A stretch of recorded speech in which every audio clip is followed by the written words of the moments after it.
covered prostate, we've covered bladder. Let's talk about kidney cancer. Give it to us. So on Saturday, the final day is always the kidney cancer updates.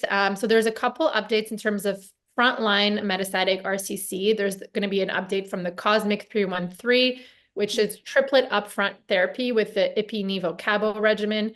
There's also going to be an update for CheckMate 9ER, which is updated follow-up from the trial for which we have the approval of Cabo-Nivo in the frontline metastatic RCC setting.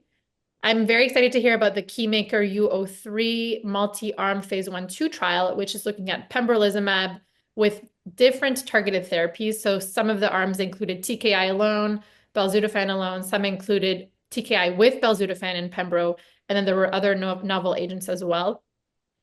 In terms of other future potential areas of interest, there's going to be a phase 1 trial on pre-treated metastatic RCC with casdatifan monotherapy, which is a novel HIF-2 alpha inhibitor. So sort of building upon the data that we have for belzutifan. And there's also a case-based session on what's next after failure of immunotherapy in RCC. I'm also really interested to hear about one of the sessions entitled Racial Disparities in RCC Histology and Outcomes.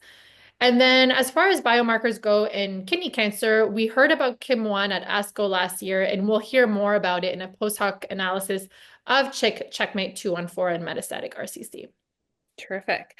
I think talking about racial disparities in all solid tumors and including RCC is such an important thing that we need to do as oncologists and things that we really need to research and to close that gap.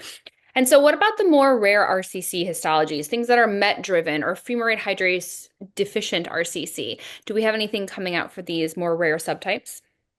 Yes, as far as non-clear cell RCC, we will hear about in the FH deficient population, lenvatinib plus tislelizumab as first-line therapy from a phase 2 trial. And then we'll also hear the final OS data and ctDNA analysis in MET-driven papillary RCC based on the Calypso trial.